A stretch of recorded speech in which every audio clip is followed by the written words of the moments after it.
करेंगे बड़ी ही एक दुखद और हृदय विदारक घटना की जो जयपुर के सवाई मानसिंह हॉस्पिटल के पॉलीट्रोमा वार्ड में हुई, जहां पे जिस फ्लोर पे सर्जिकल आईसीयू और न्यूरोलॉजी की यूनिट थी। क्योंकि अब सबको मालूम है कि पॉलीट्रोमा में वही पेशेंट जाते हैं जो सीरियस हैं, एक्सीडेंटल केसेज हैं। 6 लोगों की मौत की पुष्टि की है प्रशासन ने, लेकिन वहाँ जो हमारी टीम थी मौजूद, सहित मीडिया रिपोर्ट्स के अनुसार 8 लोगों की मौत बताई जा रही है, 3 लोगों की स्थिति सीरियस है। रात को आग लगी, उसके बाद में मुख्यमंत्री भजनलाल भी पहुंचे और भी नेता पहुंचे। बाद में उनको वापस से शिफ्ट किया गया है। टोंक रोड जो एसएमएस हॉस्पिटल और ट्रोमा के बीच में है, वहाँ पे पेशेंट्स को सड़क पे शिफ्ट किया गया। धुआं हो गया। खैर, ये तमाम चीज़ें अब पब्लिक डोमेन में हैं, मैं ज़्यादा वक्त खराब नहीं करूँगा। हमारे साथ इस पूरे मुद्दे पर चर्चा करने के लिए हमारे सहयोगी दशरथ सिंह जो लगातार इस पे हॉस्पिटल में मौजूद रहे, सुरेश गर्ग साहब भाजपा से हैं, नितिन सारस्वत जी हमारे साथ में कांग्रेस से जुड़ रहे हैं। सभी का स्वागत है। मैं दशरथ आपके पास में आना चाहूँगा। वहाँ देखिए घटना, मैं थोड़ा सा आपको पीछे लेके जाना चाहूँगा। 14 अगस्त को भी हार्ट का जहाँ पे एंजियोग्राफी की जाँच होती है, वो मशीनें 2 मशीनें जल गई, आग लगी। बहुत सारे लोगों को पता ही नहीं चला कि आग भी लगी है। कई दिन तक स्थितियां बनती रही, वेटिंग, क्योंकि जांच की जो मशीनें 3 में से 2 जब जल गई तो कैसे काम हो। एक बार फिर क्या लगता है कि कहीं ना कोई ऐसा लेकुना है या खामी है जिसकी वजह से ये घटनाएं बार बार हो रही हैं और इन्हें दुरुस्त नहीं कर पा रहे हैं? देखिए, निश्चित तौर पे एसएमएस अस्पताल और आग से पुराना नाता, इसको यूं कह सकते हैं कि एसएमएस में लगातार इस तरह की घटनाएं हो रही हैं। आपने जैसे बात की, इसके पहले ये घटना हुई, एक बार आपने बात की, पहले भी अपन ने देखा कि एक जो कागजात रखे गए थे, अलग अलग जांचों की रिपोर्ट्स थी, वो भी जलकर खाक हुई थी। तमाम चीज़ें मीडिया रिपोर्ट्स में आई थी कि रात को आग लगी और उसके बाद वो तमाम चीज़ें स्वाह हो गई।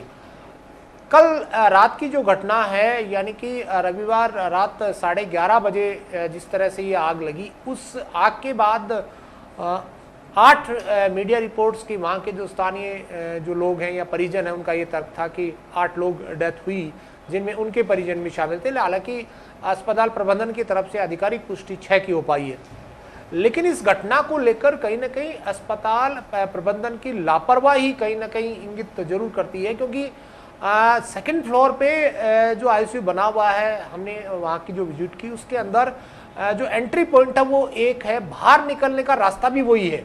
तो अंदर शॉर्ट सर्किट से जब धुआं उठा, परिजन जैसा कि बता रहे थे हमारे साथ बातचीत में कि जैसे शॉर्ट सर्किट से वहां धुआं उठा, धुआं उठने के बाद में वहां पर पैरामेडिकल के स्टाफ थे, वो भी कम मात्रा में थे, और गार्ड्स थे, वो वहां से भाग छूटे। यानी कि वहां पर आग बुझाने का यंत्र होता है, वो भी वहां पर लगा हुआ था, लेकिन वो लोग उस तक पहुंच नहीं पाए। उनका तर्क ये था कि हम लोग इसको चला नहीं सकते। ये ऐसा परिजनों का आरोप है कि उन्होंने यहां तक कह दिया कि ये लगा जरूर है, लेकिन हम चला नहीं सकते, इससे क्या विस्फोट होगा हमें कोई पता नहीं है। और उसके बाद आग लगने के बाद ऊपर जो लाइन, एसी की लाइन थी, वो जो तार थे वो वहां से गलने शुरू हुए, और उसके अंदर उसके बाद में जिस उस पूरे वार्ड के अंदर तमाम जो पेशेंट थे वो जलकर वहां पर खाक हो गए। कोशिश उनकी तरफ से ये कहा गया कि स्ट्रेचर के माध्यम से निकालने की कोशिश की गई, लेकिन धुआं इतना था कि वहां कुछ अंधेरा जैसा हो गया, कुछ दिखाई नहीं दिया। और उस वक्त आनन फानन में हर कोई अपनी जान बचाने के लिए इधर उधर भागने लगा, और अस्पताल प्रबंधन के जो लोग या गार्ड्स रात को जिसकी ड्यूटी थी, वो लोग भी बचाने नहीं आए, वहां से भाग छूटे। लेकिन अभी बात करें कि तो अभी कितनी देर पहले स्थिति सामान्य हुई, कब तक क्या कुछ अभी कहा जा रहा है कि स्थितियां सामान्य हो सकती हैं? देखिए, वो जो तमाम एक जो पूरा वार्ड जलकर खाक हुआ है, उसमें बताया जा रहा है कि कुल 11 मरीज उस वार्ड में भर्ती थे। 6 की पुष्टि हुई है, बाकी जो है वो भी इंजर्ड है। हालांकि मीडिया रिपोर्ट्स में ये भी बात सामने आई कि 8 लोग वहां पर डेथ हो गई, लेकिन ये आधिकारिक पुष्टि होगी तब इसको खैर माना जाएगा। अस्पताल प्रबंधन की तरफ से ये किया गया कि लगातार ट्रोमा में हमने देखा कि ट्रोमा पे सबसे ज्यादा लोड एसएमएस का रहता है। कोई भी एक्सीडेंटल केस आता है वो वहीं आता है। उसके लिए अलग विंग 2-3 ऊपर जो 2nd फ्लोर 3rd फ्लोर है, उनको यूज किया गया है, और वहां पर मरीजों को शिफ्ट किया गया है, ताकि वहां पर जब जांच आगे बढ़े तब स्थितियां साफ हो कि सबसे पहले अगर कोई कैमरे में, वहां सीसीटीवी फुटेज भी गलियारे के अंदर है कि धुआं उठा किस तरफ से उठा, किस तरफ से हुआ। लेकिन इसमें सियासत भी निश्चित तौर पे हो रही है। इस वक्त कांग्रेस के नेता पहुंचे, अशोक गहलोत ने तो यहां तक कहा कि गत दिनों अजमेर रोड पर एक ट्रेलर का हादसा हुआ था, बहुत बड़ा हादसा हुआ था, उसमें जांच रिपोर्ट की बात कही गई थी, सरकार की तरफ से कमेटी बनाई गई थी। क्या कमेटी की रिपोर्ट आज तक सार्वजनिक हुई? क्या उसमें कोई दोषी अधिकारियों के खिलाफ कोई बड़ा एक्शन लिया गया? सिर्फ एक कट किसने खोला, किसने बंद किया, कितने लोगों की जान जाने गई? उनकी तरफ से यह भी कहा गया कि इस पूरे प्रकरण की जांच न्यायिक प्रक्रिया के तहत होनी चाहिए, समय पर होनी चाहिए। चलिए, मैं दर्शक वापस लौटूंगा। निश्चित रूप से जांच कोई भी हो, उसका एक मैसेज जाना चाहिए, क्योंकि कई बड़े नेताओं की ओर से, मैं या नाम कोट नहीं करूंगा, वो कह चुके हैं पब्लिक डोमेन में भी, अगर किसी मामले को ठंडे बस्ते में डालना है तो उसकी एक कमेटी बना दीजिए। वो कमेटी की रिपोर्ट कुछ दिन के लिए रहती है, उसके बाद में कोई पता नहीं होता, रिपोर्ट देते नहीं हैं, बताया जाता है कि 5 दिन और बढ़ा दीजिए और 10 दिन और बढ़ा दीजिए। खैर, लेकिन बड़ी दुखद घटना है। मैं नितिन आपके पास में आना चाहूँगा, क्या कहेंगे इस घटना पे? ये एक घटना है, इसे कोई खारिज नहीं किया जा सकता है, लेकिन बीजेपी का कहना है कि इस पर राजनीति नहीं होनी चाहिए। देखिए योगेंद्र जी, सबसे पहले तो आपको साधुवाद करना चाहता हूं कि इतनी बड़ी घटना थी और जिस तरीके से संवेदनशीलता का परिचय देते हुए आपने इसके लिए एक स्पेशल टाइम रखा कि ताकि जिम्मेदार कौन है और जो सहायता है, जो सदस्य मरीज हैं, उनके परिवार हैं, उनको सहायता पहुंचे, उस उद्देश्य से जो आज आपने रखा उसके लिए मैं साधुवाद। दूसरी बात मैं ये कहना चाहता हूँ कि जिन भी हमारे जो साथी हैं, जो हमारे लोग हैं जिनकी जानें गई हैं, उनके परिवार को कष्ट सहन करने की शक्ति दे। जिनकी जाने गई हैं उनको श्रद्धांजलि अर्पित करता हूं, और जो रिकवरी के अंदर हैं मैं भगवान से प्रार्थना करता हूं कि वो जल्दी रिकवर हों। मैं सबसे पहले योगेंद्र जी इस बात का मैं बिल्कुल बिना लाग लपेट मैं ये कहना चाहता हूं कि ये जो है ये मौत नहीं है, ये हत्या है, और ये हत्या सिस्टम ने की है। ये लापरवाही के कारण हत्या हुई है। ये बिल्कुल भी ऐसा नहीं है कि कोई नेचुरल डेथ है या इस तरीके की चीज़ है। ये आप जिस तरीके से लगातार आप इसको कवर कर रहे हैं, आपने लगातार देखा। मैं आपको बताना चाहता हूं, इतने सुबह से मैंने आपके चैनल पे, तमाम चैनलों पे देखा, मरीज क्या कह रहे हैं आपको सुनना, और उनके परिजन क्या कह रहे हैं। वो कह रहे हैं कि जब ये घटना हुई इसका हमने तुरंत कहा, उसके बाद में किसी ने सुना नहीं, छोड़ के भाग गए। उसके बाद में उससे बड़ी बात और है कि पूरे चैनल एक चीज चला रहे हैं कि मुख्यमंत्री जी आगे। अब मुख्यमंत्री जी तो आगे, उसके बाद में क्या आपने उन परिजनों की वेदना सुनी? उन्होंने कहा कि मुख्यमंत्री आने के बाद में हमसे किसी से भी नहीं मिले हैं। वो मुख्यमंत्री जी आके चले गए, वो किसी भी उस व्यक्ति से नहीं मिले जिसने अपने आदमी को खोया है। परिजनों को यह पता नहीं है कि जो जिनकी जान जा चुकी है उनकी डेड बॉडी कहां है, अभी तक नहीं पता कि उनकी डेड बॉडी कहां है। जो अभी गंभीर रूप से घायल होके जो भर्ती है, जो जिंदगी और मौत की लड़ाई कर रहे हैं, उनके परिजनों को नहीं पता कि वो कहां भर्ती हैं। उनको अभी तक इस चीज का संज्ञान नहीं है। खुद विपक्ष के नेता टीकाराम जूली जी जब पहुंचे, कोई डॉक्टर नहीं था अभी तक, केवल सीनियर रेजिडेंट के सहारे ये हॉस्पिटल अभी तक रन कर रहा है। और आपको क्या कहा जाए, किस तरीके की स्थिति है कि मीडिया को बैन करने के लिए वहां एक गार्ड कह रहा है कि हमें सरकार की तरफ से निर्देश है कि मीडिया को अंदर जाने ना दिया जाए कवर करने के लिए। इस तरीके से लीपापोती की जा रही है। मैं आपको केवल एक छोटा सा वीडियो, अगर आप इजाजत दे दें तो केवल 1 मिनट का सुनाना चाहता हूं, उस परिजन की वेदना सुनाना चाहता हूं, क्योंकि वो जाना बहुत जरूरी है कि वो क्या बता रहे हैं। सुनिए। राजस्थान का सबसे बड़ा हॉस्पिटल है ये, और इधर कितनी गुंडागर्दी चल रही है आप देखो। अभी भी सुबह भी लाइव में ये चल रहे हैं, कितनी दादागिरी कर रहे हैं। किसी के घर में क्या हो गया, कोई किस पीड़ा से, कोई किस पीड़ा से, इनको कोई मतलब नहीं है। इनको तो ये है कि जैसे कुत्ते रोड पे मर जाते हैं एक्सीडेंटों से, ऐसे एक आदमी इंसान भी मर रहे हैं। ये राजस्थान सरकार की तरफ से यही हो रहा है जो बीजेपी सरकार में जी नितिन जी, लेकिन मैं एक बात तो बहुत इंपॉर्टेंट है जी, मैं एक सेकंड प्लीज बहुत इंपॉर्टेंट है योगेंद्र जी। कुछ नहीं किया, इतनी सफाई से काम कर दिया इन्होंने हॉस्पिटल में कि यहाँ पर कुछ हुआ ही नहीं है। इस तरीके से नजारा दिखाया गया। सीएम साहब आए, सीएम साहब से किसी को नहीं मिलने दिया है। जिनके परिजनों की डेथ हुई है उनके किसी बंदे से मिलने नहीं दिया है सीएम साहब को। पुलिस प्रशासन ने लठ दे देकर, डंडे दे देकर परिजनों को भगाया है, दूर दूर तक भगाया है। किस लिए आए सीएम साहब? सीएम साहब आए किस लिए? मैं आपको ये बताना चाहता हूं कि उन परिजनों, उनके साथ क्या किया जा रहा है। उन्हें लठ दे दे के भगाया जा रहा है, उस पर पर्दादारी की जा रही है कि कहीं मीडिया को दिख ना जाए। ये मैं एक बताऊंगा आपको, हमने चलाई, परिजनों से भी बात हुई है। सुबह 7 बजे से हमारे दर्शक सिंह वहां मौजूद थे और आप जो बात कह रहे हैं, देखिए परिजनों की मुझे पता नहीं है, लेकिन बाढ़ के इनकी स्थितियां देखिए, मुख्यमंत्री खुद डिप्टी सीएम के साथ साथ वहां पे जायजा ले रहे थे और पेशेंट से आप मुझे एक विजुअल दिखा दीजिए जिस परिजन से उन्होंने मुलाकात की हो। मैं आपको वीडियो दिखा देता हूं, मैं आपको वीडियो दिखा देता हूं जहां पे बोला गया है कि क्या नाम से अंदर कवरेज मत कीजिए। 1-1.5 घंटे की दूर पर नगर निगम है, ना तो वहां पे फायर को कवर करने के लिए कोई गाड़ी आती है और 1.5 घंटे बाद में गाड़ियां पहुंची है। हम लोग जब लगातार इस चीज के ऊपर पर्दादारी करेंगे तो आगे भी इस घटना के लिए होगा। कभी कब सिरप पीने से मौत हो रही है, कभी गलत ब्लड चढ़ाने से मौत हो रही है, कभी जिंदा आदमी को मुर्दा बता दिया जा रहा है। ये सब इस सरकार के, और अभी तक तो स्वास्थ्य मंत्री पहुंचे नहीं है, ना सीनियर डॉक्टर पहुंचे हैं। अब किस तरीके की बातें कर रहे हैं? जो राजस्थान कभी स्वास्थ्य सुविधाओं के अंदर पूरे विश्व के अंदर जाना चाहता है, पूरे देश के अंदर। देखिए यही असंवेदनशीलता है, यही जानना चाहिए, यही असंवेदनशीलता है। स्वास्थ्य मुख्यमंत्री आ गए, स्वास्थ्य मंत्री बैठा रहे। अच्छा स्वास्थ्य मंत्री का इस्तीफा ले रहे हो क्या? स्वास्थ्य मंत्री का इस्तीफा ले लीजिए।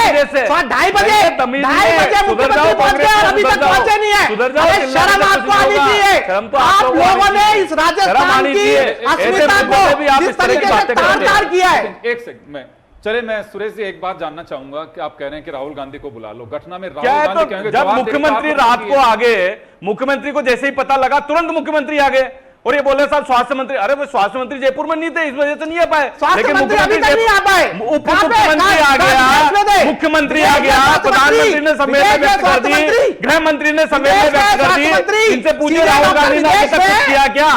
नहीं, शर्म तो आप करो, शर्म तो आप तो करो। ये देखो, इस राज्य के अंदर आप देखो 11 फरवरी 2021 की घटना है, जेके लोन कोटा की, तरीके की राजा 9 जमदार मर गए, 11 फरवरी 2021 को, और आपके जितने अधिकारी ने सब भाग गए थे, सब अधिकारी भाग गए थे। शर्म तो आपको आनी चाहिए, शर्म तो आपको आनी चाहिए। अकल आई नहीं थी, इसलिए कह रहा हूं मैं, तो अकल है नहीं तुम लोगों में, इसलिए कह रहा हूं मैं। ये बताओ मुख्यमंत्री आ गया, इसके बाद में बोले स्वास्थ्य मंत्री नहीं है। अरे स्वास्थ्य मंत्री नहीं है, उनके माता जी का देहांत हो गया, वो अभी गांव में है और आप कह रहे हैं मुख्यमंत्री नहीं है। वो इतना दूर है, आज जिनकी माँ चली गई, मुख्यमंत्री जिनकी बहन चली गई, जिनके बेटे चले गए, मुख्यमंत्री से बढ़ा के स्वास्थ्य मंत्री नहीं है। मुझे ये बताओ, मुख्यमंत्री से बढ़ा के स्वास्थ्य मंत्री की कोई जिम्मेदारी नहीं है, स्वास्थ्य मंत्री की कोई जिम्मेदारी नहीं है, स्वास्थ्य मंत्री की कोई जिम्मेदारी नहीं है। कोटा के अंदर 9 नवजात मर गए थे, क्या किया था? क्या किया था आपने? राजस्थान की जनता को देखना चाहिए। जनता ने तो नकार दिया आपको, राजस्थान की जनता ने तो नकार दिया आपको, एक सवाल राजस्थान की जनता ने तो नकार दिया। तुम्हारा भी कोई रोक देना नहीं है, जनता की चिंता करो, छोड़ दो गद्दी। ये कोई जनता ने नकार दिया आपको, नहीं करता तो इसको गद्दी को छोड़ दो, शर्म करो। एक सवाल सुनिए, मैं सुरेश जी एक बात जानना चाहूंगा। हम आज ये आप जो फरवरी 2021 की बात कह रहे हो, उस दिन भी मेरा सवाल था, उस वक्त आप लोगों से सवाल था क्योंकि विपक्ष में आज थे, आज मैं कांग्रेस से सवाल कर रहा हूं और आपसे भी करूंगा क्योंकि उस वक्त दोनों से मैंने सवाल किए थे। उस समय रघु शर्मा का इस्तीफा मांगा जा रहा था कि इसमें क्या, बिल्कुल अगर इतनी बड़ी घटना हुई तो इस्तीफा तुरंत दे देना चाहिए। और मुझे तो एक चीज आप दोनों ही मिलकर के बता दीजिए कि इस्तीफों की झड़ी, इससे हालात सुधर रहे हो तो बिल्कुल तुरंत इस्तीफा देना। एक सेकंड सर, पूरी बात सुनिए, पहली बात सुनिए सुरेश जी, सुनिए। और दूसरी बात, एक घटना के लिए अगर पूर्ववर्ती सरकार का हेल्थ मिनिस्टर जिम्मेदार है तो वर्तमान में भी काउंट किया जाना चाहिए कि हेल्थ मिनिस्टर जिम्मेदार है उस बात के लिए, या सुनिए, या पहले की जो सरकारें रही हैं केवल उन्हीं का सिस्टम दोषी होगा, वर्तमान में नहीं होगा कोई दोषी? योगेंद्र जी, मैं यही तो कह रहा हूं कि जैसे ही घटना का पता लगा मुख्यमंत्री जी तुरंत हॉस्पिटल पहुंचे। सर उस समय तो उप मुख्यमंत्री गृह मंत्री हमारे वहां पे पहुंचे हैं, तो मैं कह रहा हूं कि मैं तो ये पूछ रहा हूं कि उस वक्त आप इस्तीफे मांग रहे थे, आज आपसे ये इस्तीफे मांग रहे हैं। योगेंद्र जी, मैं यही तो कह रहा हूं कि हमने तुरंत संज्ञान लिया, तुरंत। अब आप ये बताइए, कमेटी बिठा दी, हम डीजीपी पहुंच गए, गृह मंत्री पहुंच गए, सब पहुंच गए। अब हम इस चीज को पता कर रहे हैं ना कहां लापरवाही हुई है। जो लापरवाह है उनको, उनके खिलाफ कार्रवाई होगी, निश्चित रूप से कार्रवाई होगी। हम तो संवेदनशील है कि तुरंत हमने उस पर कार्रवाई की। हमारे मुख्यमंत्री पहुंच गए, पूरा स्टाफ पहुंच गया, सब कुछ पहुंच गया। बोले साहब अब तो स्वास्थ्य मंत्री नहीं है। अरे भाई, जब मुख्यमंत्री से बड़ा स्वास्थ्य मंत्री थोड़ी हो सकता है।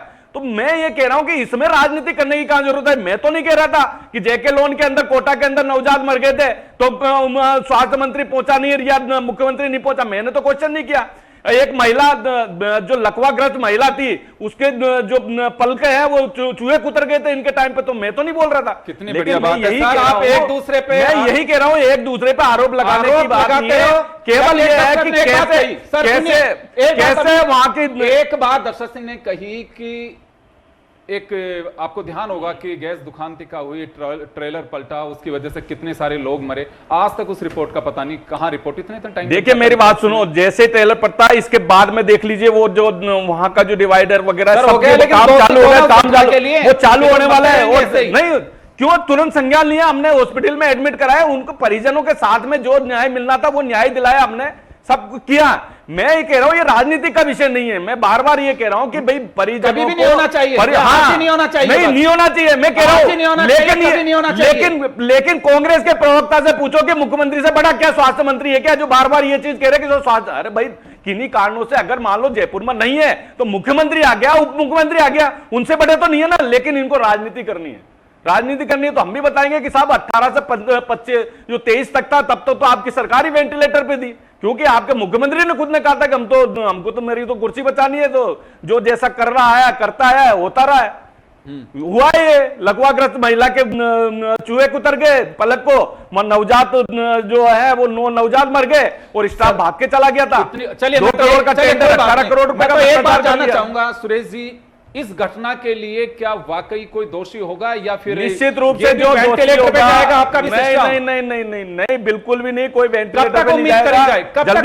जल्दी से जल्दी तुरंत 8 लोगों की कमेटी बना दी है, तुरंत उसकी रिपोर्ट आएगी और जो भी दोषी होगा, जो भी जिस स्टाफ ने भी लापरवाही की है उनको निश्चित रूप से उनके खिलाफ कार्रवाई होगी, कानूनी कार्रवाई की जाएगी, किसी को बख्शा नहीं जाएगा, चाहे कैसे भी हो। इन्होंने सिरप के मामले में कहा तो सिरप के अंदर भी मैं बता देता हूं, वही व्यक्ति 2021 से 2023 तक 40 सैंपल फेल हुए थे उस आदमी के।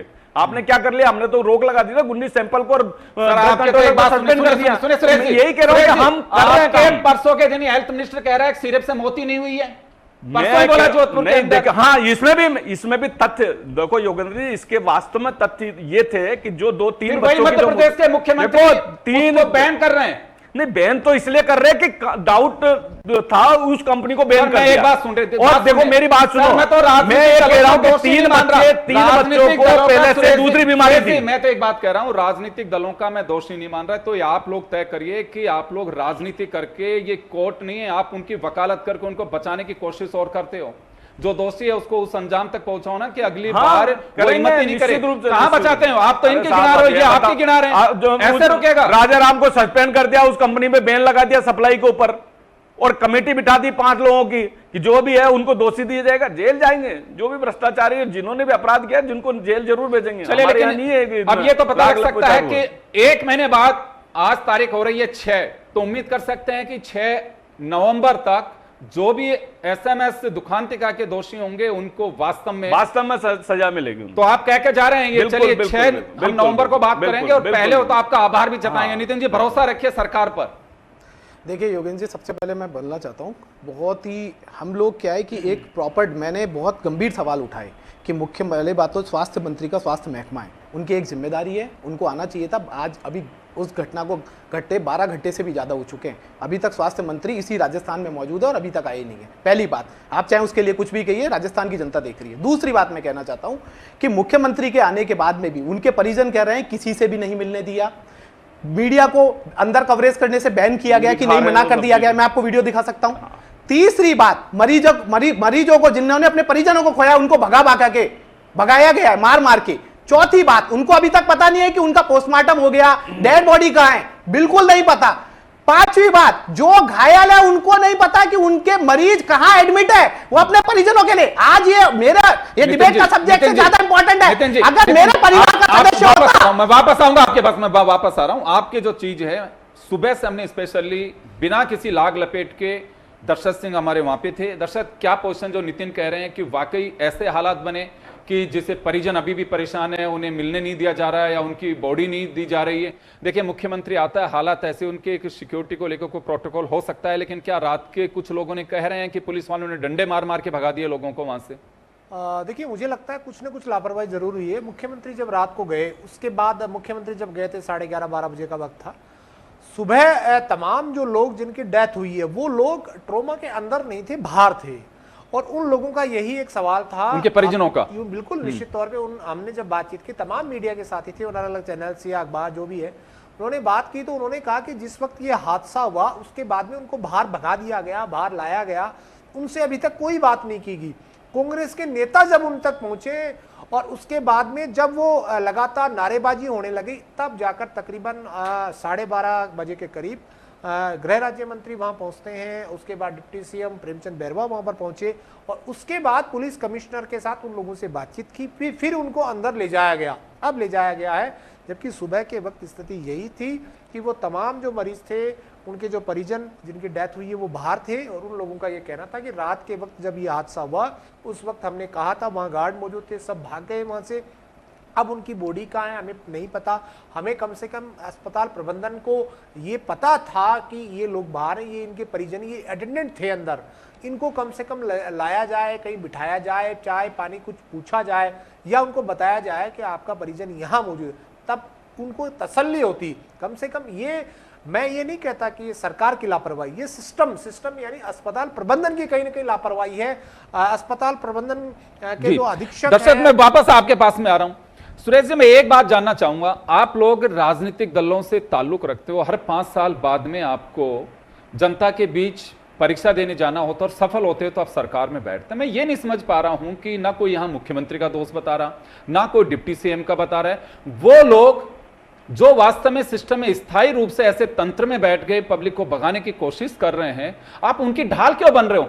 किसी ने पूछा कि वास्तव में ऐसी स्थिति है तो बहुत ही गलत है, दुखद है, आप इन पे डाल रहे हो, ये आप पे डाल रहे हैं, ये हालात ऐसे सामान्य कैसे हो सकते हैं? जो व्यक्ति मौजूद हैं वहां पे, जो जाकर के कह रहे हैं ऐसे क्या हो गया कि परिजनों के पास में, जिनके पास में हॉस्पिटल से मिला हुआ प्रवेश कार्ड है, उनको डंडे मार के भगाया जाता है पुलिस की ओर से, किसी को कहां भगाया जा रहा है? हालात ऐसे हैं, तभी तो मुख्यमंत्री वहां पहुंचे होंगे। कौन जाता है वहां पे इस तरह से, और उनको इस तरह से वहां प्रताड़ित किया जाता है? ये किसी को सबक देने की आवश्यकता नहीं है कि वहां डॉक्टर्स भी उसी धारा में बहना शुरू हो जाते हैं, पुलिस भी उसी धारा में कोई आंसू पहुंचने की कोशिश करता है फिर ऐसे हालात में। देखो योगेंद्र जी, निश्चित रूप से आप जो कह रहे हो बिल्कुल सही है, लेकिन सबसे पहले प्रशासन का सबकी जिम्मेदारी कि मरीज को बचाना, मरीज की सुरक्षा करना। जो चले गए उनके प्रति संवेदना है, लेकिन जो बचे हुए हैं उनको संभालना बहुत जरूरी है। परिजन को तो चलो बाद में संभाल लेंगे, लेकिन सबसे पहले जो मरीज है उनकी सुरक्षा जरूरी है। उनको सही जगह पहुंचाना, दूसरी जगह शिफ्ट करना, वो प्राथमिकता थी। उसके बाद में जैसे ये तो परिजन से मिले हैं, लेकिन पहले प्राथमिकता है मरीज को बचाना। जो मरीज उस घटना के अंदर हैं उनको बचाना जरूरी था, तो सबसे पहले प्रशासन ने वो काम किया। और आप खुद देख रहे हैं कि मुख्यमंत्री जी की भी लाइव आप दिखा रहे हो, ये जो घटना घटित हुई है वो भी लाइव दिखा रहे हैं कि भाई हम कह रहे हैं कि हाँ ये घटना घटित हुई है, दुर्भाग्यपूर्ण है। मैं दोनों से सर एक रिक्वेस्ट कर रहा हूं, क्योंकि देखिए आप राजनीतिक दलों में बाद में गए होंगे, जनता से जुड़े पहले हैं, और आपकी जनता की नजर से आप देखेंगे तो चीजें होंगी। मैं तो सभी से गुजारिश करूंगा, चाहे मुख्यमंत्री हो, चाहे डिप्टी सीएम हो, और चाहे सीएलपी लीडर हो, चाहे पूर्व मुख्यमंत्री हो, एक गुजारिश है, ऐसे जब हालात होते हैं तो हॉस्पिटल के बाहर बैठना चाहिए, अंदर डॉक्टरों को छोड़ देना चाहिए, उनके भरोसे रहना चाहिए। वीआईपी मूवमेंट जितने होते हैं, दर्शक आपने देखा होगा कि वो काम नहीं कर पाते हैं, वो उनकी सेवा में मौजूद रहते हैं। क्या वाकई लगना चाहिए कि वीआईपी मूवमेंट ऐसे वक्त बिल्कुल बंद कर देना चाहिए? वक्त वीवीआईपी मूवमेंट लगते हैं, जिसकी वजह से वहां पर ऐसा स्थिति होती है, पुलिस भी वहां पे जो मौजूद मरीज उनकी सेवा में लग जाती है, परिजन होते हैं, कोई संभाल नहीं पाता है, ना किसी का कोई रेस्क्यू कर पाता, ना किसी की हेल्प कर पा रहे। जाना है तो अगले दिन चले जाओ, कौन इस बात को खारिज कर रहा है? और सवाल भी आप ही लोग आपस में उठाते हैं कि वो नहीं पहुंचा और वो नहीं पहुंचा। मेरा अपना मानना है, मैंने बहुत नजदीक से हालात देखे हैं हॉस्पिटल्स के, वहां वीआईपी जाते हैं तो सारे डॉक्टर उनकी सेवा में लग जाते हैं। एक ही बात को 5 लोगों को बताना होता है, उन डॉक्टर्स की ड्यूटी यही होती है, क्योंकि उनकी अपनी मजबूरी है। मैं गुजारिश करूंगा कि ऐसे हालात रहे तो वीआईपी मूवमेंट से ज्यादा बेहतर होगा कि ऐसे लोग जाएं, पार्टियों के कार्यकर्ता जाएं, वहां जाकर के कम से कम मदद तो कर सकते हैं। और जो वीआईपी आ जाते हैं उनकी सेवा में तो प्रशासन और लग जाता है, वो काम और नहीं कर पाते हैं। नहीं जाना चाहिए, और वाकई अगर जाना ही हो तो पार्टियों के वर्कर्स को जाना चाहिए ताकि मदद कर सकें वहां पे। और देखिए, ये सियासत का अखाड़ा और ये मुद्दा नहीं है, मुद्दा ये होनी चाहिए कि आगे से इस तरह की घटनाएं ना हो, एक के बाद एक के बाद एक के बाद एक घटनाएं। वो उस पर सवाल खड़ा करता है, वो उस पर सवाल खड़ा करता है, तो उसमें लगता यह है कि ना राजनीतिक दल गंभीर है, ना सरकारें गंभीर हैं, और ये सिस्टम ऐसी तरह से चलता है। जान के साथ मत खेलिए। मुझे लगता है कि जान सभी की जरूरी है, और जान इस प्रदेश के लोगों की गई है तो दुख होना चाहिए इस बात का, बजाय वकालत करने की वो सिस्टम की उसकी लाचारी रही। जो दोषी हैं उनको खिलाफ कार्रवाई करनी चाहिए, एक नजीर पेश करनी चाहिए कि इस तरह के हालात बर्दाश्त नहीं होंगे। उम्मीद करेंगे, सुरेश गर्ग साहब ने कहा कि 6 नवंबर से पहले पहले सारी चीजें सामने आएंगी। आप सभी का बहुत बहुत शुक्रिया। बड़ी खबर में इतना ही, दीजिए इजाजत, नमस्कार।